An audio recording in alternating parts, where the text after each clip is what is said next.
तेरे नाम की महिमा अद्भुत हो। और यहाँ पर बैठे हुए हम सब भाई बहन केंद्र के प्रभु ये वचन तेरे अद्भुत रीति के द्वारा प्रभु कार्य करने का यीशु नासरी के नाम। Thank you Lord, thank you Jesus. धन्यवाद। जैसे मत्ती अध्याय नीति वचन 3 और अध्याय 3 को देखते हैं, पद हम 9 को और 10 को देखेंगे। यहाँ पर कहता है कि अपनी संपत्ति के द्वारा और अपनी भूमि की सारी पहली उपज के द्वारा देकर यहोवा की प्रतिष्ठा करना है। मतलब जो यहाँ पर पहले समय में क्या होता था कि जैसे खेती बाड़ी हम लोग करते थे या जो भी हमारी भूमि की उपज थी, जैसे आपने देखा भी होगा पहले खेती बाड़ी करते थे तो उसमें कुछ चीज़ें छोड़ते थे ताकि वो किस चीज़ के लिए, तो जानवरों के लिए, ऐसे कोई लोगों के लिए, ताकि वो लोग उस चीज़ को हम कर सकें। तो उस चीज़ में यहाँ पर पहले था कि जो हमारी पहली उपज थी उसके द्वारा हम यहोवा की प्रति मतलब उस चीज़ों को परमेश्वर को देते थे। ठीक है, जैसे कुछ आज भी लोग करते हैं, जैसे हमारा कमाई का कुछ फर्स्ट है या कुछ भी चीज़ें हमारे जीवन की जो पहली चीज़ें उसे परमेश्वर के राज्य के लिए निकालते ताकि ये परमेश्वर के राज्य के लिए चीज़ें। ठीक है, आगे कहता है कि इस प्रकार से तेरे खत्ते भरे पूरे रहेंगे और तेरे रस कुंड से नया दाख मधु उमड़ता रहेगा।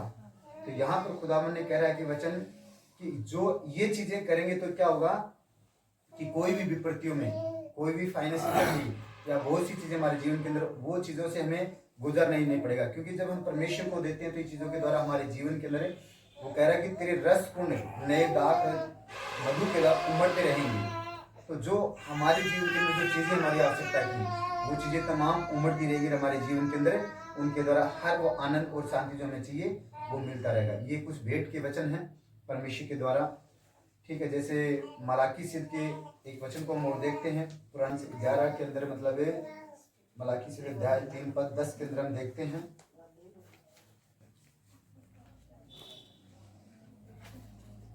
नहीं मिला?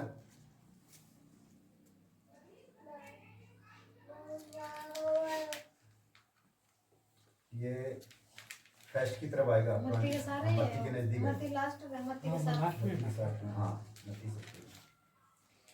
यहाँ पर कहता है कि सारे दशवांश भंडार में ले आओ कि मेरे में भोजन वस्तु रहे। और सेनाओं का यहोवा का ये कहना है कि ऐसा करके मुझे परख कर देखो कि मैं आकाश के झरोखे तुम्हारे लिए खोलकर तुम्हारे ऊपर अपरम आशीष की वर्षा करता हूँ कि नहीं। मतलब अपरंपार जो आशीष की वर्षा, मतलब आशीष की वर्षा क्या है, जैसे बारिश होती है तो खुदा की मतलब आशीष क्या होती है।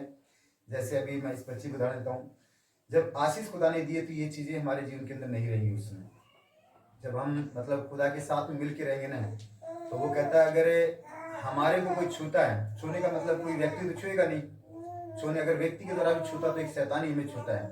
जैसे मतलब बुराइयाँ होती है, हमारे कोई लड़ाई झगड़ा होता है तो एक शैतान के द्वारा ही होता है। अगर वहां पर खुदा उनका वचन कहता है अगर कोई तुझे छुएगा तो किसको छू रहा है, मेरी आंख की पुतली को। अगर यहाँ पर इसको छूते तो कितना मतलब प्रॉब्लम होती है। तो कहता मतलब हम लोग क्या, हम उसकी आंख की पुतली हैं। तो कह रहा है अगर कोई तुझे छुएगा तो मेरी आंख की पुतली को छुएगा, एक वचन के अंदर कहता है। तो यहाँ पर कह रहा है कि जब आप मेरे लिए ऐसे करते हो तो ये मतलब चीजें आकाश के झरोखे में तुम्हारे लिए खोल कर अपरंपार आशीष की वर्षा तुम्हारे लिए करूंगा। 11 के अंदर कह कि मैं तुम्हारे लिए नाश करने वाले को ऐसा घुड़कूंगा कि वह तुम्हारी भूमि की उपज नष्ट न करेगा और तुम्हारी दाख लताओं के फल कच्चे न गिरेंगे। सेनाओं की यहोवा का यही वचन है। हालेलुया।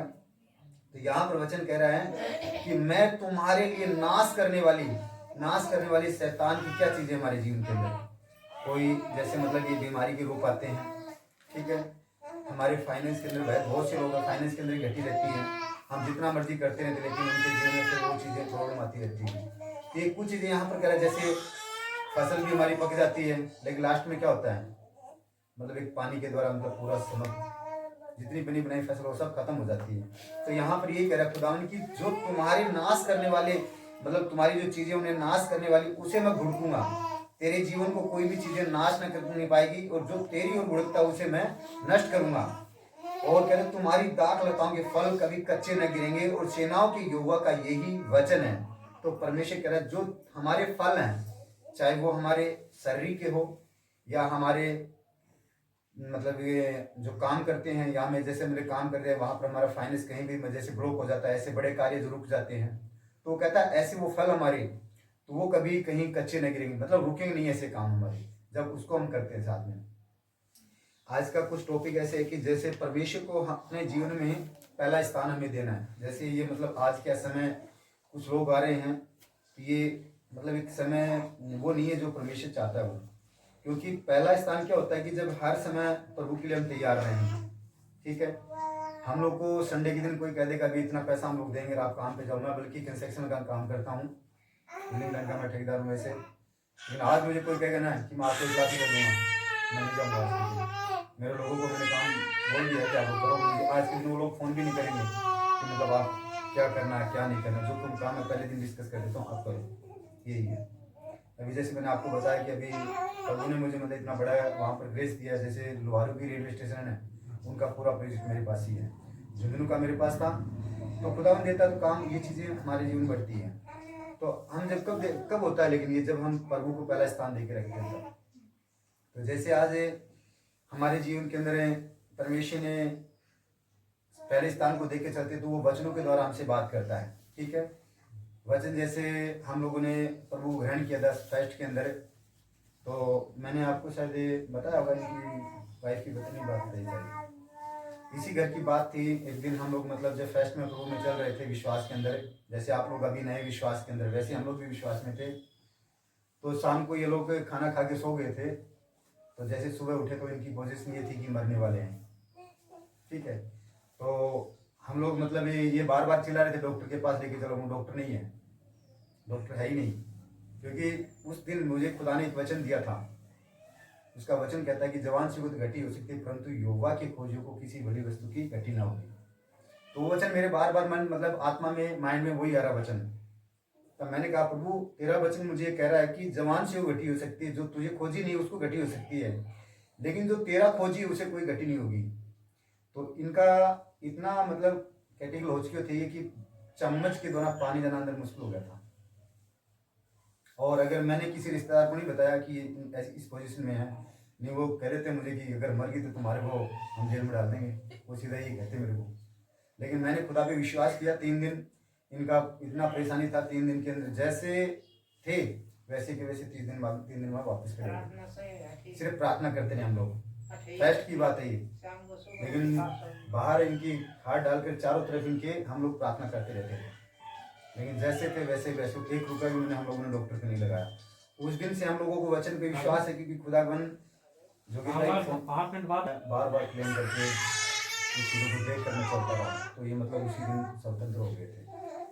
तो इसमें दो प्रकार के वचन होते हैं बाइबल के अंदर, जैसे हम देखते हैं। एक तो क्या होता है रेमा वचन।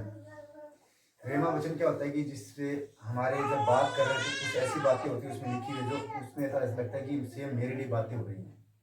तो वो क्या होता है रेमा वचन। वो उस समय क्या होता है कि खुदा आपसे मतलब परमेश्वर आपसे बात कर रहा है, लेकिन नए लोग उस चीज़ों को क्या समझ नहीं पाएंगे। जैसे कि हम पढ़ते तो हम बुक की तरह पढ़ते जाएंगे। आ जाओ आ जाओ आ जाओ, अभी शुरू करिए, आ जाओ, कोई दिक्कत नहीं। तो रेमा वचन का क्या होता है कि जैसे हम पढ़ रहे हैं तो एक मतलब आत्मा सच्चाई से पढ़ेंगे ना, तो हमें प्रभु उस वचन से द्वारा हमें बात, तो हमारे दिल से परमेश्वर बात करेगा। और लोगोस वचन क्या है कि इसमें लिखे हुए वचन है, वो लोगोस वचन है। तो वो एक हथियार दिया परमेश्वर ने, ठीक है, ताकि उसके द्वारा हम शैतान की युक्तियों से लड़ सके। जैसे मैं आपको अभी बता रहा था बैठे बैठे कि हमारे पास कोई हथियार नहीं चलाने के लिए कि तलवार ले या भाला ले या बाट बर्छा ले उससे मारेंगे, नहीं। परमेश्वर ने यही तलवार दी है, शैतान को नाश करने के लिए दी है। शैतान इन वचनों से दौड़ेगा, भागेगा यहाँ से। जैसे प्रार्थना करते तो आपने सुना होगा, देखो प्रार्थना के अंदर क्या करते हैं, और पापा जी भी यही करते हैं, हमारे अनुकूल मिनिस्ट्री जी में यही करते हैं कि वो वचन को प्रीच करते हैं। और जैसे वचन को प्रीच करते हैं तो वो चीज़ें वहाँ से निकलती है। तो इसीलिए हमें मतलब जो परमेश्वर के जीवन के अंदर जो हमें रेमा वचन जो परमेश्वर में देता है, उस वचन को हमें पकड़ के रखना है। ऐसा नहीं कि वो एक ही व्यक्ति को देगा कि जैसे हमें परमेश्वर ने वचन दे दिया, वो आपसे भी, जैसे आप इसे पढ़ना शुरू करोगे ना, आपसे बात करेगा परमेश्वर। उसका बात करने का तरीका, जैसे मैंने बताया कि कोई भी वचन पढ़ रहे हो तो आपको ऐसा लगेगा ये मेरे लिए बात है, वो रेमा वचन है। उस चीज़ को पकड़ लेना। पकड़ने का मतलब उसको बार बार अपने मुंह से क्लेम करना, घोषणा करना, फिर देखो आपकी जिंदगी में परमेश्वर क्या आत्मा करेगा। तो ये कब होंगे, जब हम प्रभु को पहला स्थान देंगे तब, ठीक है। कुछ बातें हम मत्ती के अंदर देखते हैं। मत्ती 4 को हम 4 देखते हैं। इसी जस्ट आगे थोड़ा मती आएगी।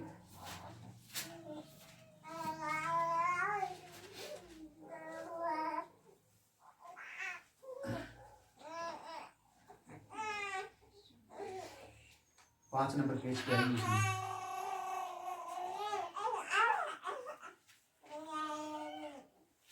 अध्याय 4 और पद 4 को ही हम देखते हैं।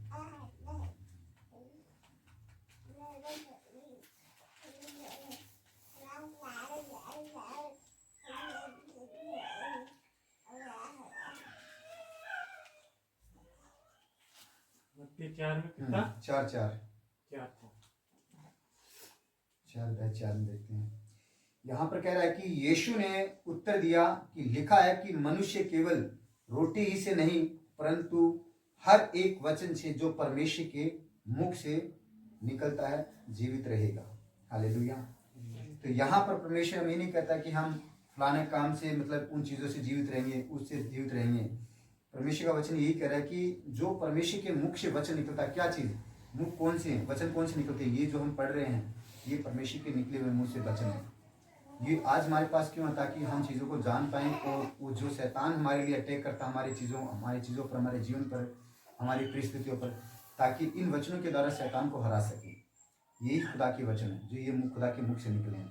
जैसे यूहन्ना 1 के अंदर 1 में कहता है, एक कोई जिक्र मैं बताता हूँ आपको। वैसे ही यूहन्ना 1 के अंदर 1 कहता है कि आदि में वचन था, वचन परमेश्वर के साथ था और वचन परमेश्वर था। केवल परमेश्वर ही मतलब उनके साथ में था और आदि में ही वो वचन था।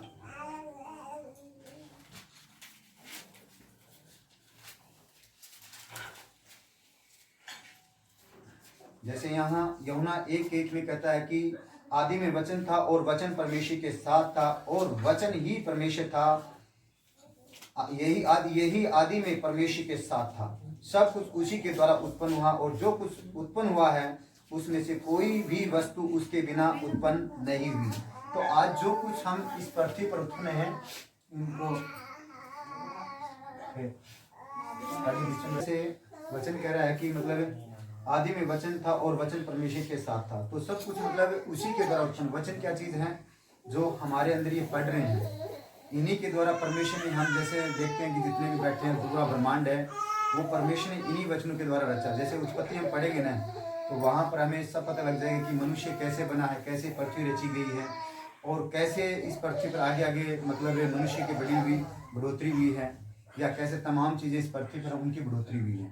ठीक है, तो हम कुछ ऐसे वचनों को और देते हैं क्योंकि जो वचन परमेश्वर ने हमें दिए हैं वो ही हर एक मनुष्य की ताकत है। वचन के सिवा मतलब मनुष्य के अंदर कुछ नहीं है। वचन के द्वारा ही हम हर एक चीज़ों को अपने जीवन में सही तरीके से कर सकते हैं उसे। ठीक है, आगे जैसे हम पुराने समय नियम के अंदर हम देखते हैं, पहला शमूएल अध्याय 15 को हम देखते हैं। कुछ बातें जैसे मतलब परमेश्वर हमें कहता है, लेकिन अगर परमेश्वर की बातों से हम वंचित रहते हैं या उन बातों को हम अपने जीवन में नहीं बसाते हैं तो उस बातों के द्वारा हम पे क्या है कि हानियाँ आती हैं, हम पर परेशानी आती हैं। क्योंकि जैसे शैतान क्या चाहता है, शैतान चाहता है हर एक मनुष्य को नाश करने के लिए, क्योंकि उसका कुछ पहलू है। वो जैसे जैसे हम पढ़ेंगे बाइबल को तो ऐसे वैसे हमें पता लगेगा कि शैतान का क्या पहलू है मनुष्य को नाश करने का। जैसे हम बात कर रहे थे कि इस पृथ्वी पर दो चीज़ें मारने वाली, एक मारने वाली एक जीवाने वाली। तो जिसने जीवन दान दे दिया मतलब जीवन दान, जिसने दान दे दिया तो वो दान वापस नहीं लेगा। ठीक है, लेकिन जो मृत्यु देने वाला वो क्या करता है, उसका काम है सिर्फ वो मृत्यु देना। तो ये मृत्यु खुदावन की ओर से नहीं होती है, ये हमारी ही कुछ गलतियों के द्वारा हमारे जीवन के अंदर शैतान प्रहार करता है।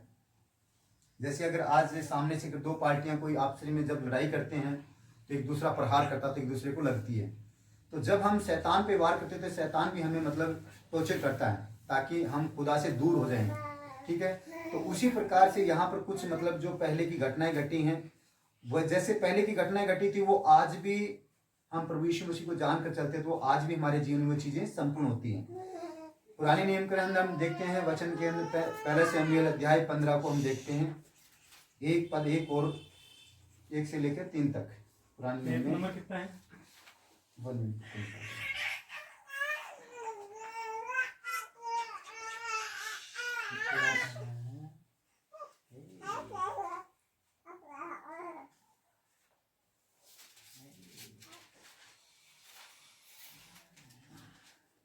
पेज नंबर निकालो आप, मतलब 346, 346, आगे से फर्स्ट की तरफ से सॉरी, अध्याय पहला शमूएल अध्याय 15 और पद 1 से लेकर 3 तक हम देखते हैं। शमूएल ने साहुल से कहा, शमूएल मतलब एक भविष्यवक्ता नबी था, ठीक है। और जो साहुल है यहाँ पर वो क्या है कि एक राजा था, ठीक है। तो शमूएल ने साहुल से कहा कि यहोवा ने अपनी प्रजा इजराइल पर राज्य करने के लिए तेरा अभिषेक करने को मुझे भेजा था, इसलिए अब यहोवा की बातें सुन ले। मतलब एक नबी उस राजा को कहता है कि सेना का यहोवा यह कहता है कि मुझे स्मरण कर कि अमालेकियों के इजराइलियों में से क्या किसी का जब इजरायली मिस्र देश आ रहे थे तब उन्होंने मार्ग में उनका सामना किया था। सामने का मतलब क्या है कि जब इजरायली लोग मिस्र से निकल कर आ रहे थे तो वहां से अमालेकियों का जो देश था उस देश से होकर जाने के लिए कहा था कि हम ये जाने दें कि हम आगे को जाना है तो हमें इस रास्ते से जाने दें, लेकिन अमालेकियों ने उन्हें मना कर दिया, बोल नहीं हम लोग आपको इधर से नहीं जाने देंगे। तो मतलब कि सामने का मतलब उन्होंने लड़ाई करने के लिए वो लोग तैयार हो गए थे इजराइल लोगों से, क्योंकि इजराइल लोग क्या थे, वो परमेश्वर की प्रजा थी। तो उन्होंने परमेश्वर के लोगों का रास्ता रोकना चाहा था। 3 के अंदर कहता है कि इसलिए अब तू जाकर अमालेकियों को मार और जो कुछ उसका है उसे बिना कोमलता दिखन किए नष्ट कर, क्या पुरुष, क्या स्त्री, क्या बच्चा, क्या दूध पीता गाय बैल, क्या भेड़ बकरी, क्या ऊंट गाय गधा, सबको मार डाल। तो परमेश्वर ने ये आदेश किसको दिया था? एक जो ये साहुल राजा है, इस फेस्ट में कहा गया साहुल नाम, ये राजा था और जो परमेश्वर के अभिषेक शमूएल के द्वारा अभिषेक किया गया था कि तू राज्य करेगा और परमेश्वर की प्रजा को तू संभालेगा। लेकिन जैसे आज हम क्या करते हैं कि हम अपनी जरूरतों को आगे रख के क्या करते हैं कि परमेश्वर से दूर हो जाते हैं, ठीक है। तो इसने भी वैसा ही किया था। यहाँ पर आगे देखते हैं हम शमूएल अध्याय 2 के अंदर हम देखते हैं। तो यहाँ पर इसके साथ में देखो फिर क्या परमेश्वर के साथ में कर रहा है। शमूएल अध्याय 2 और पद 1 से हम देखेंगे इन्हें।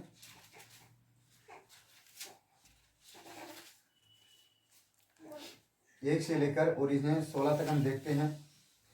तो यहाँ पर कह रहा है कि साउल के मरने के बाद जब दाऊद, मतलब साउल क्यों मरा, या उसी वचनों के द्वारा थोड़ा आगे मैं बता देता हूँ। साहुल का मरने का ये काम हुआ था कि वहां पर वो अमालेकियों को छोड़ के आया था। तो जब अमालेकियों ने उस पर काफी दिनों के बाद में, समय निकलने के बाद उससे जैसे लड़ाई लगती है तो लड़ाई के अंदर वापिस उन पर हैवी हो गए थे। वो किन पर? इजराइल लोगों पर। तो जब साहुल मतलब चारों तरफ से घिर चुका था, परमेश्वर की आत्मा से दूर हो चुका था, तब अमालेकी एक व्यक्ति आया और उसने, इसमें नहीं हो थोड़ा उसी अध्याय के अंदर, ये उसी अध्याय के अंदर है, उसके थोड़ा बैक वाले को निकालो आप, बैक वाले में पढ़ देगा, उसी में हम थोड़ा आगे तक लीड करते हैं। 4 के अंदर कहता है कि तब साहुल ने गोलियत को बुलाकर इकट्ठा किया और उन्हें तलाइस में गिना और वे 2 लाख प्यादे और 10,000 यहूदी पुरुष थे, मतलब जितने जो उनकी इजरायली प्रजा थी। तब साहुल ने अमालेकियों के नगर में पास जाकर एक नाले में घातकों को बैठाया और साहुल ने केनियों के से कहा कि वहां से हटो और अमालेकियों के मध्य में से निकल जाओ, कहीं ऐसा न हो कि मैं उसके साथ तुम्हारा भी अंत कर डालूं। वहां पर अमालेकी लोग जो यहाँ पर रहते थे, वहां पर इजरायली लोग भी रहते थे, जो परमेश्वर के लोग थे वो भी रहते थे, ठीक है। तो यहाँ पर वो साहुल उनको कहता है कि तुम लोग वहां से निकल जाओ, अगर तुम लोग उनके साथ में मिले रहोगे तो तुम्हारा भी क्या करना पड़ेगा, नाश मुझे करना पड़ेगा, तो इसलिए आप लोग वहां से निकल जाओ। तो उन लोगों को वहां से वो निकाल रहा है। आगे कहता है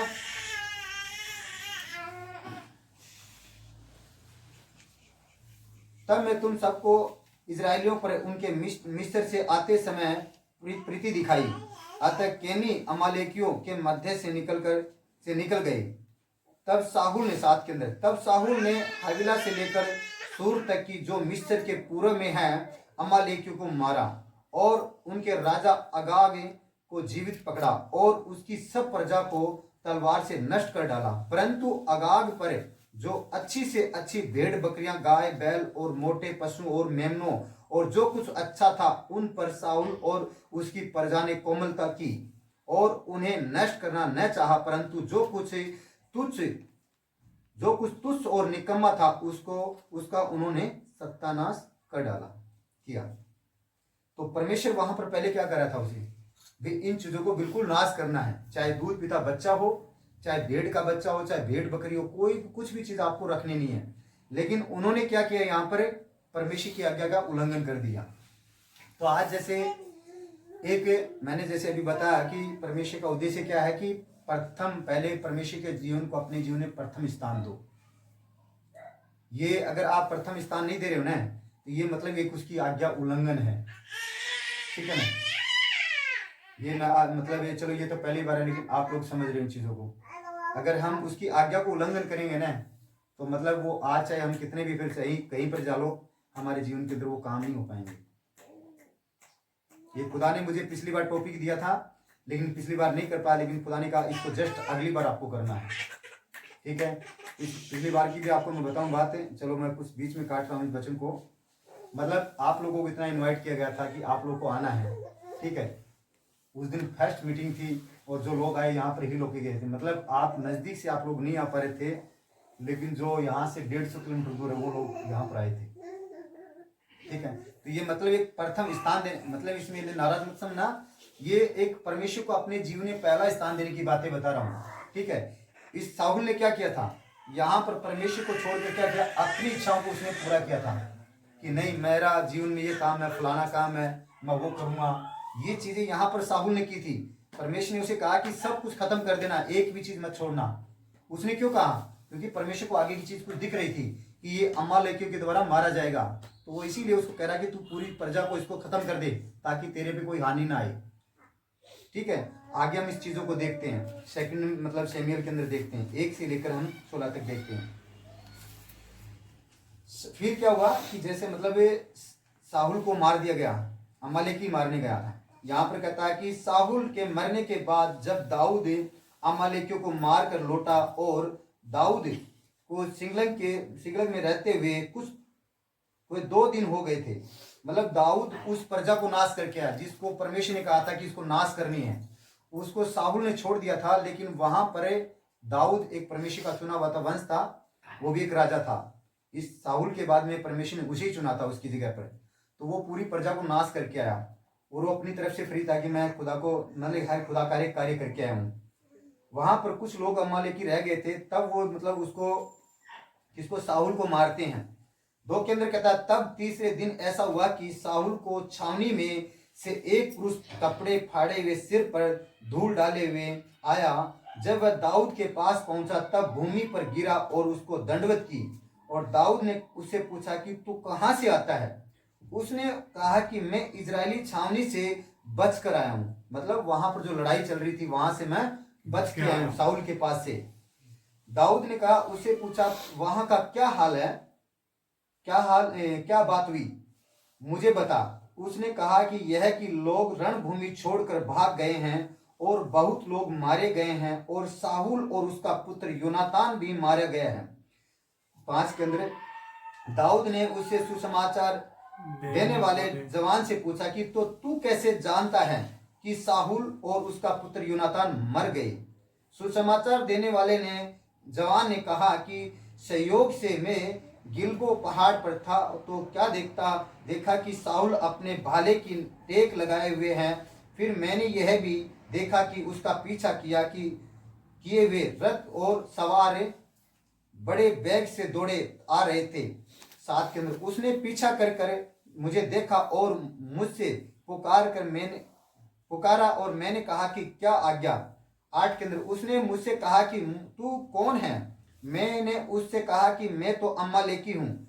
उसने मुझसे कहा कि मेरे पास खड़ा होकर मुझे मार डाल, क्योंकि मेरा सर तो घुमा जाता है परंतु प्राण नहीं निकलता। मतलब वहां पर वो परमेश्वर का दास था, अभिषिक्त किया हुआ था, वो मरने वाला नहीं था, लेकिन वो क्या कह रहा है कि मुझे मार डाल। वहां पर उस व्यक्ति ने क्या किया, तब मैंने यह निश्चय जान लिया कि वह गिर जाने के पश्चात नहीं बच सकता। उसके पास खड़े होकर मैं उसे मार डाला और मैं उसके सर का मुकुट और उसके हाथ का कंगन लेकर यहाँ अपने प्रभु के पास आया हूँ। मतलब जो ये दाऊद था वो भी क्या एक परमेश्वर का चुना हुआ व्यक्ति था, तो ये उसी के पास आ रहा है।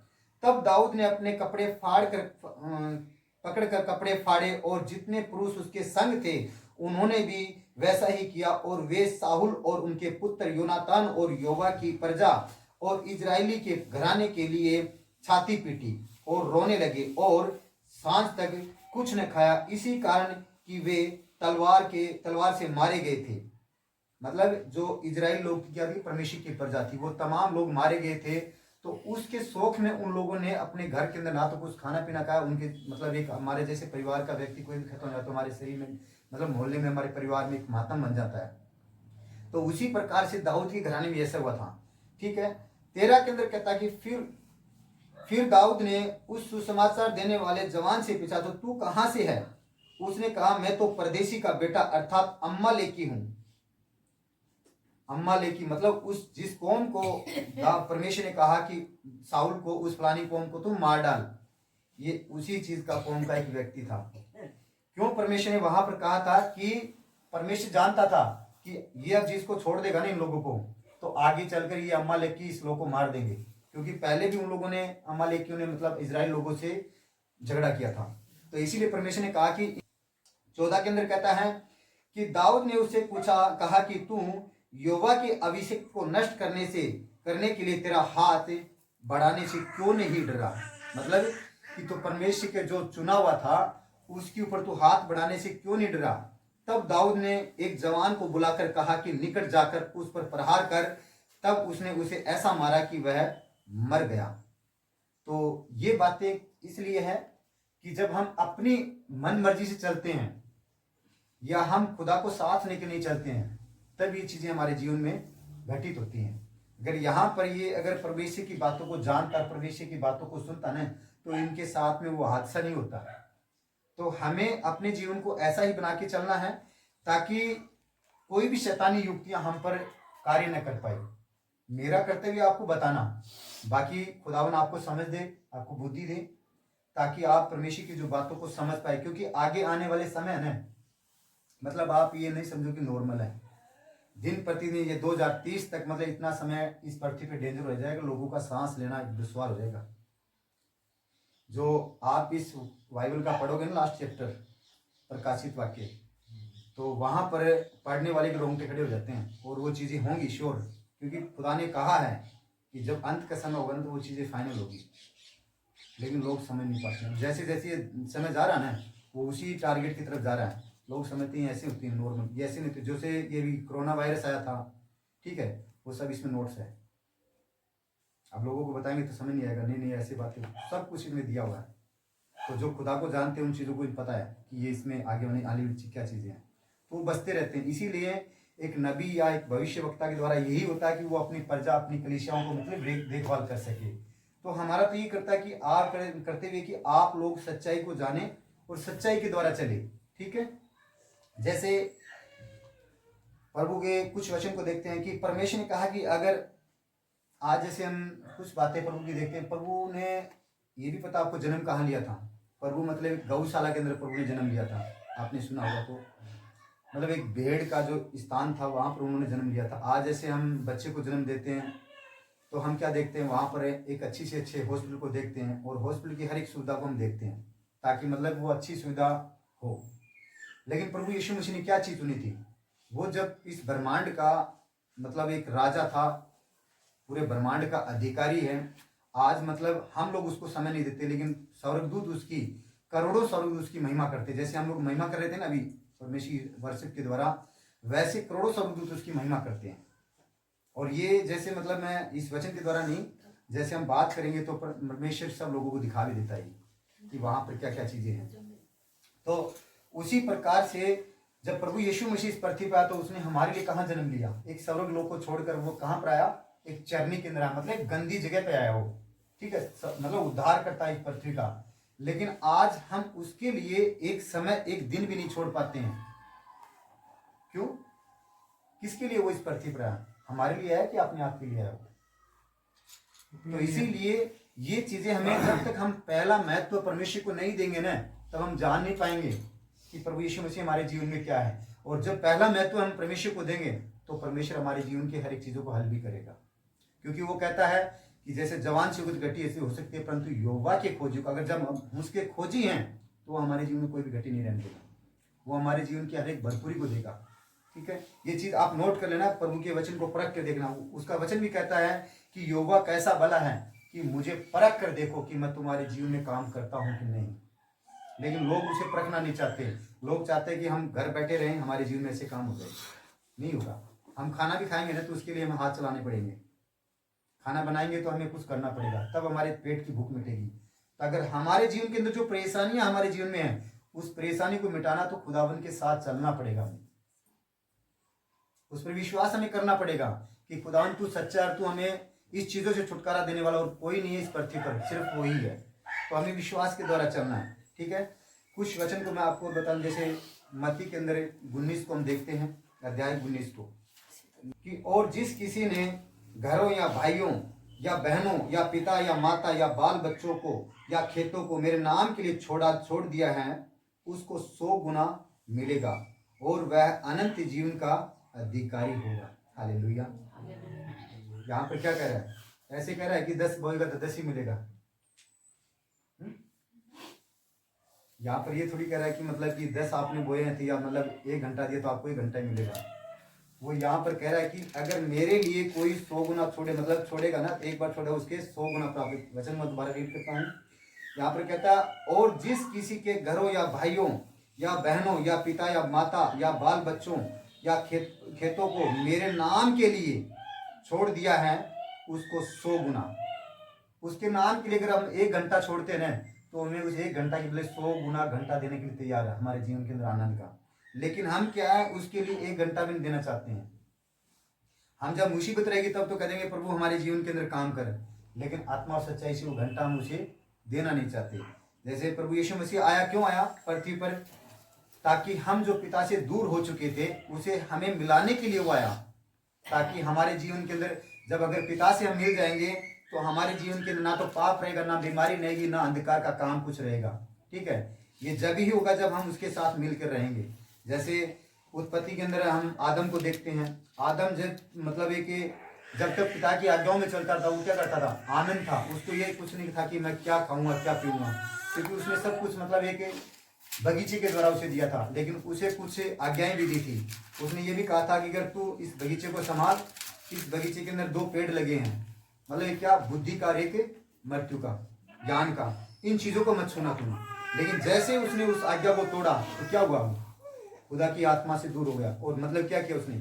सब कुछ उसको आज जैसे मनुष्य कर रहा है ना, अपने आप जो कुछ मैं करूंगा अपने आप होगा, वो उसी का करने का देन है। लेकिन जब हम परमेश्वर के साथ में चलते हैं तो उन चीजों से हमें वो ब्लेस करता है। तो इसीलिए उसका वचन कहता है कि खेतों को मेरे नाम के लिए छोड़ दिया है, उसको 100 गुना मिलेगा और वह अनंत जीवन का अधिकारी होगा। अनंत जीवन कौन सा हमारा? ये पृथ्वी पर अनंत जीवन नहीं है हमारा। पृथ्वी पर अगर लास्ट निकालेंगे तो हमारे 120 साल निकल जाएंगे, 120 से तो ऊपर नहीं जा पाएंगे फाइनल डेथ, क्योंकि उसमें लिखा हुआ है पहले एक मनुष्य की उम्र थी हजारों वर्ष यहाँ पर। अभी क्यों कम हुई है वो? क्योंकि जैसे जैसे मनुष्य पाप के अंदर गिरता जा रहा है ना, वैसे वैसे उस मनुष्य की कम उम्र होती जा रही है। पुरानी नियम के अंदर देखेंगे तो वहां पर मतलब कुछ लोगों की पहले आदम था, पहला मनुष्य आदम था, उस मनुष्य की उम्र 1000 से कुछ कम थी। और फिर जैसे जैसे पाप करते गए धीरे धीरे कम होती जा रही है। अभी इसमें लास्ट 120 उम्र लिखी है, तो 120 साल तक हम जी सकते हैं। ठीक है, तो इसीलिए हमें अनंत जीवन यहाँ का नहीं है, अनंत जीवन वहाँ का है। कहाँ पर? जो हमारी आत्मा जाती है। जैसे हमें ये तो सबको श्योर है कि जाना हमें सबको है, शरीर हमें सबको छोड़ना है। ये शरीर नासवान है, ये नासवान होकर रहेगा। लेकिन जो हमारे अंदर आत्मा खुदा ने दी है, उस आत्मा का हमारा क्या होगा? यहाँ भी हम दुख भोग रहे हैं और यहाँ के जाने के बाद में अगर सब लोग जाएंगे तो वहाँ पर भी क्या होगा? दुख भोगना पड़ेगा। क्योंकि हमारा उद्देश्य ये नहीं है कि हमें यहाँ पर पृथ्वी पर आए हैं तो हमें खाना पीना हो गया हमारा, या हमने बाल बच्चे पैदा किए, उनको पाल पोस कर क्या किया, उसको विदा कर दिया, शादी कर दी, सब कुछ कर दिया। ये उद्देश्य नहीं हमारा। हमारा उद्देश्य परमेश्वर ठहरा है कि परमेश्वर के नाम की महिमा करें, परमेश्वर के नाम की जय जयकार करें, उनके जो लोग हैं उन्हें एक परमेश्वर से मिला सके हम। लेकिन हम क्या है? अपनी जरूरतों को आगे रखते हैं, परमेश्वर के कार्यों को पीछे रखते हैं, तब हमारे जीवन में कार्य होते हैं। तो इसीलिए परमेश्वर को अपने जीवन में पहला स्थान देना। ठीक है, जैसे हम कुछ वचन आपको और बताते, जैसे दाऊद था। दाऊद क्या था? एक मतलब पवित्र आत्मा में चलने वाला व्यक्ति था। ठीक है, जैसे आज आप भी देख रहे हो इस पर मतलब ब्रह्मांड पर लड़ाइयाँ होती हैं। और एक राज्य में अगर प्रधानमंत्री कर चुका तो मतलब पता नहीं कब उसका वो राज्य छोड़ जाता है। लेकिन दाऊद का एक ऐसा जीवन था, उसने अपनी पूरी जवानी, शुरू से बच्चे से लेकर पूरी जवानी, मतलब उसने 66 लड़ाइयाँ लड़ी थी अपने राज्य के लिए। लेकिन 66 लड़ाई के अंदर कोई भी राजा उसे हरा नहीं पाया। वो धनाढ्य इस पृथ्वी पर पहला व्यक्ति था। ठीक है, और वो 66 लड़ाई लड़कर अपनी गद्दी पर स्थिर रहकर फिर स्वर्ग लोग गया। क्यों गया? उसने गलतियां भी की थी, ऐसी बात नहीं कि गलती नहीं की, क्योंकि ये बाइबल क्या है कि हमारा एक आईना है। हम क्या गलती करते हैं, क्या हम अच्छे काम करते हैं, उसका सब विवरण इसमें दिया हुआ है। ठीक है, तो इसी प्रकार से दाऊद ने जब गलती की थी, लेकिन वो पिता की आत्मा से दूर नहीं हुआ। वो एक जगह पर कहता नहीं भजन सीता में कि हे पिता, अपनी आत्मा मुझसे अलग मत कर। तो वहां पर खुदा ने उससे आत्मा अलग नहीं किया। हाँ, उसकी पाप की सजा उसे मिली थी, लेकिन वो फिर पिता की आत्मा से दूर नहीं हुआ, प्रभु को अपने अंदर अंदर बसाए रहा। तो इसी प्रकार से हमें खुदा के साथ बनकर रहना है। जैसे हम देखते हैं कुछ वचनों को, और क्योंकि परमेश्वर को जब तक हम अपने हृदय के अंदर नहीं बसाएंगे तो वह हमारे जीवन को आनंदित, जैसे हम अपनी अभिलाषाओं को परमेश्वर के आगे मतलब मनुष्य के आगे रखेंगे, तो जैसे एक जगह कहता है कि शरीर की अभिलाषाएं क्या करती है, वो मनुष्य को मारती है। ठीक है, और मनुष्य के द्वारा अभिलाषाएं हम करते हैं तो हमारे जीवन के अंदर क्या आता है? पाप आता है, और पाप के द्वारा हमारे जीवन के अंदर क्या आती है? मृत्यु आती है। तो हमें जो परमेश्वर की आत्मा के द्वारा जो कार्य हैं, उन्हीं कार्यों को हमें करना है। जैसे 13 के अंदर कहता है, यूहन्ना 1:13 में देखते हैं हम, वे न तो लहू से और न शरीर की इच्छा से और न मनुष्य की इच्छा से, परंतु वे परमेश्वर से उत्पन्न हुए हैं। जो आज परमेश्वर की अगुवाई के अंदर चलता, वो किस चीज से उत्पन्न हुआ? वो परमेश्वर की इच्छा से हुआ, ना कि जैसे मनुष्य आज जो परमेश्वर को जानते तमाम लोग, वो एक मनुष्य की इच्छा से नहीं, वो परमेश्वर की इच्छा से उत्पन्न हुआ। 14 के अंदर कहता है कि और वचन देहधारी हुआ और अनुग्रह और सच्चाई से परिपूर्ण होकर हमारे बीच में डेरा किया, और हमने उसकी ऐसी महिमा देखी कि जैसे पिता के इकलौते पुत्र की महिमा, इकलौते की महिमा। तो प्रभु यीशु मसीह का कहना, यहाँ पर वचन कहता है कि प्रभु यीशु मसीह हमारे बीच में डेरा किया। ठीक है, और उन्होंने मतलब कहता है कि और उस अनुग्रह सच्चाई और परिपूर्ण होकर हमारे बीच में उसने डेरा किया, लेकिन और हमने उसकी ऐसी महिमा देखी, जैसे आज मतलब परमेश्वर के द्वारा हम लोगों ने उद्धार प्राप्त किया है। ठीक है, और जैसे देखते हैं प्रभु यीशु मसीह ने यहाँ पर पृथ्वी पर आकर बड़े बड़े कार्य किए थे और बड़ी उसने महिमा दिखाई थी, मुर्दों को जिलाया था। वो आज भी कार्य होते हैं, लेकिन कब होंगे? जब उसके साथ में हम चलेंगे, तब उसकी सच्चाई को हम अपने जीवन के अंदर ग्रहण करके चलेंगे तब। ठीक है, गलातियों के अंदर मैं कुछ बातें और बताता हूँ आपको। गलातियों 5 अध्याय और पद 16 और 17 21 को हम देखते हैं।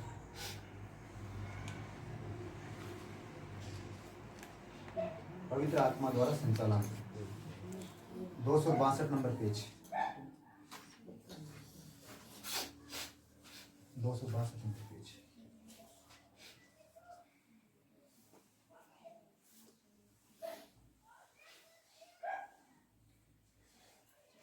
पर मैं कहता हूँ, 16 और 17 से, 16 और 17, पर मैं कहता हूँ कि आत्मा के अनुसार चलो तो शरीर के अभिलाषाओं, शरीर की लालसाओं की रीति से पूर्ण नहीं करो। यहाँ पर कहता, पर मैं कहता हूँ कि आत्मा के अनुसार चलो तो तुम शरीर की लालसाओं की लालसा किसी रीति से पूरी न करोगे। अगर हम आत्मा के अनुसार चलेंगे तो हमारा शरीर क्या कहता है? नहीं, आज संगति में नहीं जाना, हमें परमेश्वर के वचन सुनना है। अगर वो नहीं होगा, अगर हम शरीर के अनुसार चलेंगे तो हमारे जीवन के अंदर सब कुछ हो सकता है। जैसे हम प्रभु के वचन को छोड़कर कुछ भी कर सकते हैं, भी आज मेरा वो फलाना काम हो गया, मैं वहाँ जाना, मुझे वो काम करना है। लेकिन जब आत्मा की रीति के अनुसार चलेंगे तो हमारे जीवन से सिर्फ एक ही नाम रहेगा, हमें परमेश्वर के वचन को सुनना है या फलानी संगति में जाना है। तो ये आत्मा के द्वारा होता है। 17 के अंदर कहता है, क्योंकि शरीर आत्मा के विरोध में और आत्मा शरीर के विरोध में लालसा करता है। ठीक है, और ये एक दूसरे के विरोधी हैं। मतलब आत्मा परमेश्वर के लिए तैयार है, लेकिन जो हमारा शरीर है ये आत्मा के लिए तैयार नहीं है। हमारा शरीर क्या करता है कि नहीं वो फलाना मैं थोड़ा सा एक काम और कर लूँ, मैं थोड़ी देर वहाँ पर रुक जाऊँ। बुरा मत माना, ये टॉपिक परमेश्वर ने मुझे ऐसा ही दिया है। आप ये भी मत सोचना कि हमारे ऊपर ये टॉपिक आपके टॉपिक नहीं है, मैंने वो चीज़ें मैं नहीं कर रहा, लेकिन जो परमेश्वर की आत्मा ने मुझे गाइड किया वही चीज़ें बता रहा हूँ आपको। क्योंकि ये हमारे जीवन की कुछ लालसाएं हैं तो हम करते रहते हैं, लेकिन परमेश्वर का आत्मा के द्वारा हम चलेंगे तो हमें वो हील करेगा। आगे कहता है आत्मा के विरोध में और आत्मा शरीर के विरोध में और लालसा करता है, और ये एक दूसरे के विरोध में है, इसलिए कि जो तुम करना चाहते हो वह न करने पाओगे।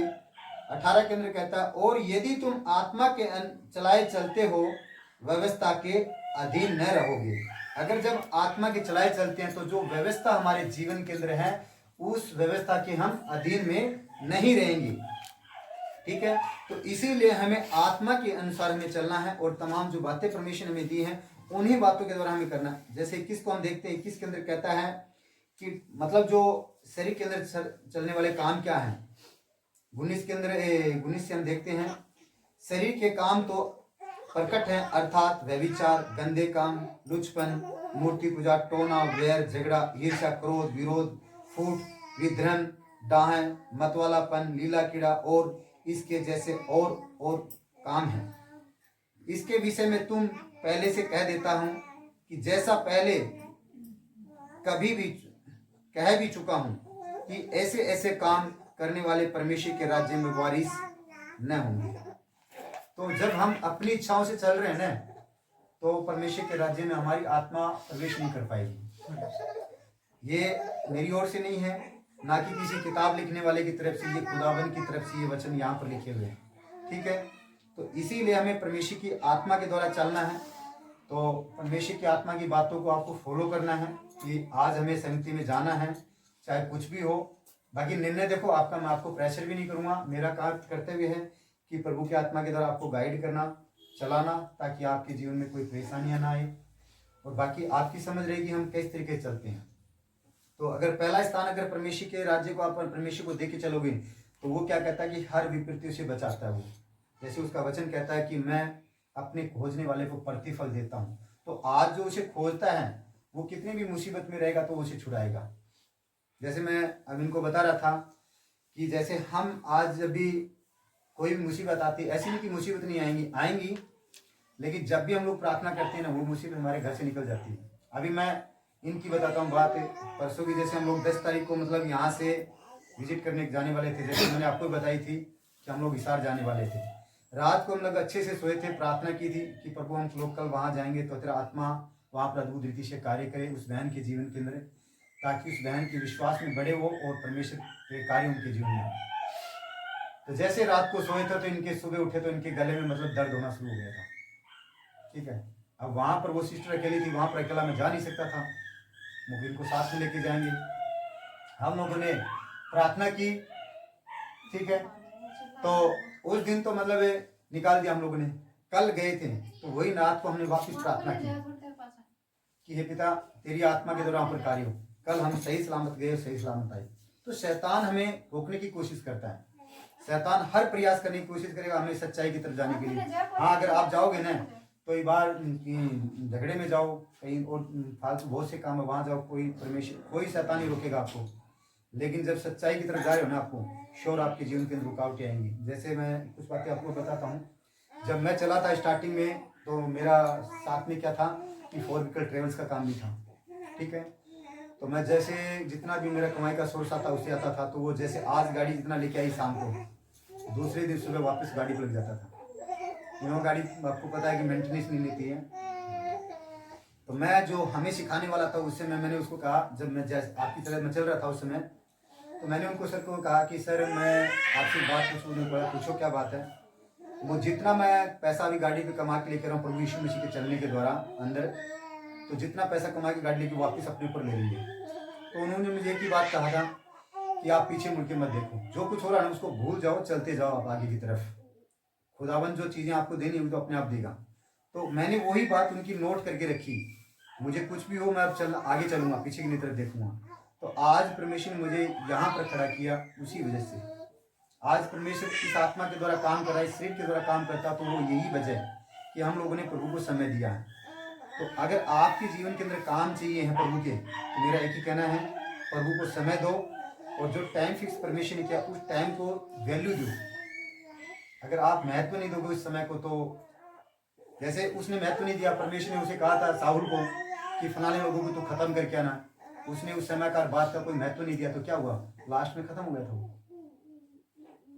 तो इसीलिए हमें परमेश्वर की सामर्थ्य और अनुग्रह के द्वारा जो परमेश्वर हमें गाइडेंस देता है, जो बातें देता है, तो उसको हमें अपने जीवन के अंदर फॉलो करके चलना है। ठीक है, उस दिन चाहे आपका 1 लाख रुपए का नुकसान हो, आप विश्वास के देखो उसको। वो कह रहा है कि मुझे विश्वास कर परख कर देखो कि मैं तुम्हारे जीवन के अंदर आकाश के झरोखे खोलता हूँ कि नहीं खोलता हूँ। उस दिन ऐसे लग रहा है कि आपको मेरे आज 1 लाख रुपया मेरा नुकसान होने वाला, छोड़ के देखो ना एक बार। वो कहता मुझे परख कर देखो, लेकिन हम उसे परखना नहीं चाहते हैं। तो इसीलिए आज का यही टॉपिक है। परमेश्वर इस टॉपिक के द्वारा आपके जीवन में समझ और बुद्धि दे और आपके जीवन में बड़ी कार्य हो। तो मेरे सामर्थ्य खुदावन प्रभु यीशु, मैं तेरा धन्यवाद करता हूँ इस समय के लिए प्रभु। जो भी वचन प्रभु हम लोगों ने यहाँ पर बैठकर प्रभु जो आज तेरी महिमा के द्वारा किए हैं पिता, यहाँ पर तेरी आत्मा के द्वारा प्रभु हम सबको पिता हील कर इन वचनों के द्वारा ये वचन प्रभु हमारे जीवन के हृदय में छिदे जाए पिता, और तेरा कार्य यहाँ पर होने पाए यीशु के नाम से पिता। और जितने भी प्रभु इन वचनों को ऑनलाइन जिन बहन भाइयों ने सुन रहे हैं पिता, उनके जीवन में प्रभु तेरे बड़े कार्य हो, ताकि प्रभु तेरे छुटकारे को प्राप्त करने पाए और उस आत्मा और सच्चाई से प्रभु तुझे ग्रहण करके और चलने पाए यीशु के नाम से पिता। तुझे अपने जीवन में पहला स्थान वो देने पाए मेरे खुदावन प्रभु यीशु इन वचनों के द्वारा। हाँ पिता, ये तेरी समझ बुद्धि उनके जीवन में कार्य करे इन वचनों के द्वारा यीशु नासरी के नाम से। Thank you Lord, thank you Jesus. प्रभु आगे का समय तेरे हाथों में सौंपता हूँ, और आज जिन आशा से प्रभु ये आए हैं उन आशा से प्रभु इनके जीवन में हीलिंग दे पिता। खुदावन तेरा आत्मा सब कुछ कर सकता है, क्योंकि तूने वचन में कहा है जो कार्य मनुष्य की सोच व समझ कर सकते कार्य परमेश्वर की आत्मा की। हाँ पिता, तेरी आत्मा के द्वारा खुदावन आज इनके जीवन में छुटकारा दे पिता। ये मेरे पास नहीं खुदावन, ये तेरे भवन में तेरे पास आए खुदावन, और इन्हें तेरी आत्मा छुटकारा दे यीशु नासरी के नाम से। मैं खुदावन देख पा रहा हूँ तेरी आत्मा को यहाँ पर तेरे कार्य करते यीशु के नाम से।